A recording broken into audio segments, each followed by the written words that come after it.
લોકચક્ર ધર્મચક્ર 25-26 સૈકાઓ પૂર્વે અષાઢી પૂર્ણિમાના દિવસે ભગવાન ગૌતમ બુદ્ધે ધર્મચક્ર પ્રવર્તન કર્યું હતું. લોકચક્રમાં પીસાતી જતી જનતા ધર્મચક્રથી વંચિત થઈ રહી હતી. ધર્મના નામે પર જે કંઈ પ્રચલિત હતું તે અધિકાંશિત લોકચક્ર હતું. વિવેકહીન રૂઢિઓ અને પરંપરાઓના ચીલાઓ પર આંધળા ફકીરોની જેમ ચાલનારા લોકો સત્યનું સ્વરૂપ ભૂલી બેઠા હતા. યથાર્થ જ્ઞાન દર્શનથી વંચિત થઈ ચૂક્યા હતા. એટલા માટે જુદા જુદા પ્રકારના દુઃખોમાં અટવાયેલા હતા. દુનિયામાં જ્યારે કોઈ વ્યક્તિ બુદ્ધ બને છે ત્યારે યથાર્થ જ્ઞાન દર્શન જ કરે છે. પરમાર્થ સત્યનું સ્વયં દર્શન કરવું જ સમ્યક સંબોધિ છે. સમસ્ત મિથ્યા દ્રષ્ટિઓથી, ભ્રમ ભ્રાંતિઓથી, માયા મરીચિકાઓથી, દગા વિપર્યાસોથી બહાર નીકળીને આર્ય સત્યનો સ્વયં સાક્ષાત્કાર કરી લેવો એ જ વિમુક્તિ છે. જ્યારે કોઈ વ્યક્તિ આ પ્રકારે સ્વયં આર્ય સત્યનું દર્શન કરીને બીજાને પણ તેમનું દર્શન કરી શકવાને માટે નિર્દેશન કરે છે તો તેને જ ધર્મચક્ર પ્રવર્તન કરવું કહે છે. આ આર્ય સત્ય શું છે? આર્ય સત્ય પ્રકૃતિની એ સચ્ચાઈઓ છે જેને આપણે અંતર્મુખી થઈને સ્વાનુભૂતિઓના બળ ઉપર સ્વયં જોઈ સમજી લઈએ છીએ અને આર્ય બની જઈએ છીએ. એટલે કે પવિત્ર બની જઈએ છીએ, નિર્મળ હૃદય બની જઈએ છીએ. આવો જોઈએ આ કઈ સચ્ચાઈઓ છે કે જે આપણને મિથ્યા ભ્રાંતિઓથી દૂર કરે છે અને આર્ય બનાવવામાં સહાયક થાય છે. એ છે જીવન અને જગતની નક્કર સચ્ચાઈઓ, યથાર્થ સચ્ચાઈઓ, પોકળ કપોળ કલ્પનાઓથી પરે, નકામી નિસ્સાર અટકળ પચીસીઓથી દૂર. આ 4 પ્રકારની હોય છે.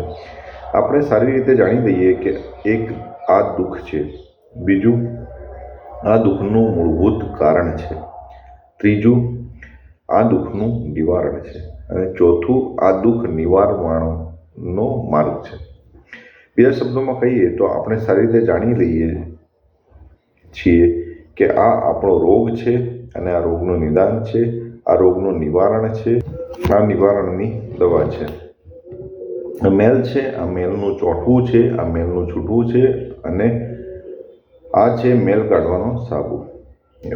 આ આગ છે, આ આગનું બળતણ છે, આ આગનું ઓલવવું છે અને આ છે તેનો ઉપાય. આ વિષ વૃક્ષ છે, આ વૃક્ષ મૂળ છે, આ મૂળોચ્છેદની રીત છે અને આ છે કુહાડી. આ દુષ્કાળ છે અને આ અનાવૃષ્ટિ છે, આ સુકાળ છે અને આ છે સુવૃષ્ટિ. આ બાજુનો કિનારો છે, આ વચ્ચેની નદીઓ છે, પેલો સામેનો કિનારો છે અને આ છે પાર થવાની નૌકા. આ કુફળ છે, આ કુબીજ છે, આ સુફળ છે અને આ સુબીજ છે. આ દુર્ગતિ છે, આ દૂરમાર્ગ છે, આ લોકચક્ર છે, આ લોકચક્રની ગતિ છે અને આ તે ગતિમાં નિરોધ છે અને આ છે ગતિ નિરોધ કરી દેનાર ધર્મચક્ર. વાસ્તવમાં લોકચક્ર જ દુઃખ છે, રોગ છે, બંધન છે, મેલ છે, આગ છે, ભય છે, દુષ્ફળ છે, દુર્ગતિ છે. આ ધર્મચક્ર જ સુખ છે, સ્વાસ્થ્યતા છે, શાંતિ છે, મુક્તિ છે, નિર્મળતા છે, યોગક્ષેમ છે, સુફળ છે, સુગતિ છે. ચારેય આર્ય સત્યોને જોઈ સમજી લેવા ધર્મચક્ર છે અને ના જોવા, ના સમજવા એ લોકચક્ર છે. સાધારણ રીતે આપણે દુઃખના સત્ય સ્વરૂપને નથી જોઈ શકતા, સમજી શકતા નથી. તેથી તેમાં અટવાયેલા રહીએ છીએ, લોકચક્રમાં પીસાતા રહીએ છીએ. જીવનના ઉપરના દુઃખ તો આપણે બહુ જ સમજી લઈએ છીએ, પરંતુ સાંસારિક સુખોમાં છુપાયેલા સૂક્ષ્મ પરંતુ તીવ્ર દુઃખોને આપણે ક્યાં સમજી શકીએ છીએ? નાના મોટા ઇન્દ્રિય સુખો આપણને લોભાવી રાખે છે અને એમાં પણ કોઈ દુઃખ સમાયેલું છે એ વાત આપણે સમજમાં જ નથી આવતી. ક્યારેક આ ભૌતિક સુખોને કારણે આપણી અંદર ઉત્તેજનાઓ ઉમટ્યા કરે છે અને આપણી માનસિક સમતુલા બગડતી રહે છે. આ દુઃખને તો આપણે જોઈ જ નથી શકતા. પ્રિય કે અપ્રિય બધી સ્થિતિમાં આપણી અંદર જે ઊંડી અતૃપ્તિ, અસંતુષ્ટિ સમાયેલી રહે છે તેના દુઃખને આપણે સમજી નથી શકતા. જે કંઈ પ્રાપ્ત છે તેની સુરક્ષા માટે અને જે કંઈ અપ્રાપ્ત છે તેની પ્રાપ્તિ માટે આપણા અંતર્મનમાં જે નિરંતર બેચેનીઓ છે તેને આપણે જોઈ જ નથી શકતા. એમને જોઈ સમજી લેવી એ જ આપણા સાચા રોગને ઓળખી લેવો છે. આ જ પહેલું મંગળકારી સત્ય છે. બીજું મંગળકારી સત્ય તે દુઃખના અસલી કારણને જોઈ ઓળખી લેવાનું છે. વ્યક્તિક, પારિવારિક, સામાજિક અને રાજનૈતિક જીવનની વિભિન્ન અનિશ્ચિત ઘટનાઓ, પરિસ્થિતિઓ આપણને દુઃખી બનાવતી રહે છે. આ સાચું છે, પરંતુ આ ઉપરનું સત્ય છે. આનાથી ઊંડું સત્ય એ છે કે અંદર ને અંદર અજાણતા આપણે આપણા મનને એક એવા સ્વભાવ સકંજામાં જકડી દીધું છે જેનાથી જે અપ્રાપ્યને પ્રાપ્ય કરવા માટે સદા લલચાતું રહે છે, ઉચાટમય રહે છે. જે કંઈ છે તેનાથી તેને સંતુષ્ટિ નથી અને તૃપ્તિ નથી. જે નથી એના માટે ખટપટ છે. અતૃપ્તિ અને અસંતોષની આ બેચેની જે દુઃખ છે, આ જાણી લેવાથી આ પણ સ્પષ્ટ સમજમાં આવી જાય છે કે સદા તૃષ્ણ રહેનારો આપણો આ આંતરિક સ્વભાવ જ આનું મૂળ કારણ છે. ઈચ્છાની પૂર્તિ થયા બાદ જ પણ તૃષ્ણા બની રહે છે. એક ઈચ્છા પૂરી થઈ કે બીજાના પ્રત્યે તૃષ્ણા જાગે. જ્યાં સુધી તૃષ્ણા બનતી રહે છે તથા તે તૃષ્ણા પ્રત્યે ઊંડી આસક્તિ રહે છે ત્યાં સુધી દુઃખ બનતું જ રહે છે. દુઃખોના મૂળભૂત સાચા કારણને નહીં જાણવાને લીધે જ દુઃખ વિમુક્તિના બધાય પ્રયત્ન વ્યર્થ સાબિત થાય છે. ઇન્દ્રિય સુખોના અભાવને જે દુઃખનું કારણ માનીને તેની પાછળ ગાંડાની જેમ દોટ મૂકનારી વ્યક્તિ અધિક દુઃખોમાં જ અટવાય છે.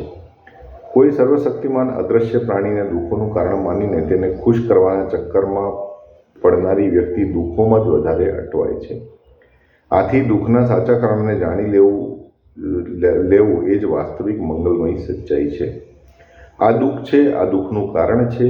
આ બંને સચ્ચાઈઓને જાણી લેવી નિતાંત આવશ્યક છે. પરંતુ આટલું જાણીએ ને જો આપણે હતાશ થઈ બેસીએ કે આ તો દુનિયાનો સ્વભાવ છે, આ દુઃખ ચક્ર તો સદા ચાલતું જ રહેશે, એની બહાર કોઈ નીકળી નથી શકતું, તો આ નિરાશાને કારણે સાચે સચ દુઃખ ચક્રમાં પડેલા રહી જઈશું.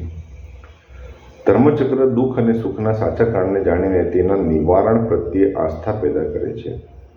જેનું કોઈ કારણ છે તેનું નિવારણ પણ છે. કારણ દૂર થતાં જ પરિણામ પોતાની મેળે દૂર થઈ જશે.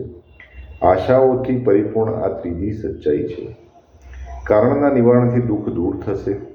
આ સચ્ચાઈ જાણી લીધા પછી તે નિવારણનો ચોથો ઉપાય પકડમાં આવી જાય છે, તો ચોથી મંગલકારી સચ્ચાઈ પકડમાં આવી જાય છે. ત્રીજી સચ્ચાઈએ જે આશા ઉત્પન્ન કરી હતી તેને ક્રિયાન્વિત કરવાની વિધિ પકડમાં આવી જાય છે. શું છે આ વિધિ? આ વિધિ છે શીલ, સમાધિ અને પ્રજ્ઞા. એટલે કે કાયા અને વાણીના દુરાચરણથી બચવું, ચિત્તને વશમાં રાખવું અને ચિત્ત પર છવાયેલા બધા જ દૂષિત વિકારોને દૂર કરી તેને મૈત્રી, કરુણા વગેરે સદગુણોથી ભરવું. દુઃખ નિરોધનો આ જ સાચો ઉપાય છે. આપણા બધા જ રોગોની આ જ રામબાણ ઔષધિ છે.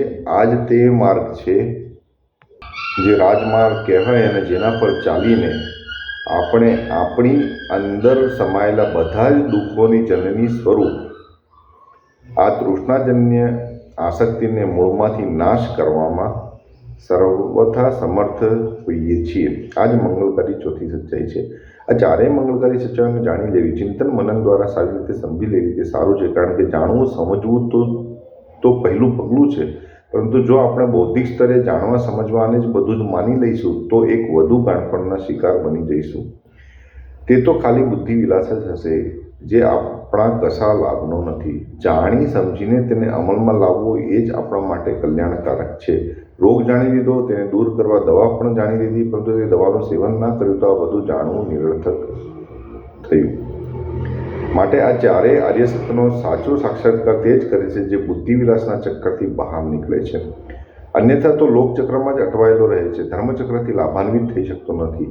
દુઃખને જાણીને તેમાંથી મુક્ત થઈ જવું જ ધર્મચક્ર છે.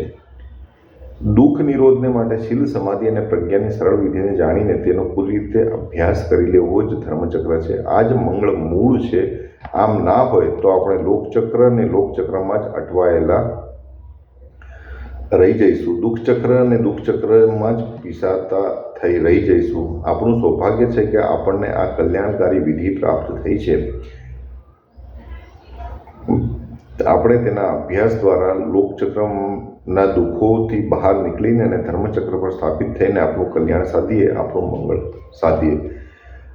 તો મિત્રો, આ જે વિધિ જે છે એ જ વિપસના સાધના છે અને એ સાધના કરવાથી સર્વ દુઃખોનો અંત આવી જાય છે, આર્ય સત્યોનું જ્ઞાન થાય છે અને અનુભવ દ્વારા મનુષ્ય સર્વ દુઃખનું નિવારણ કરી લે છે. ઓમ શાંતિ.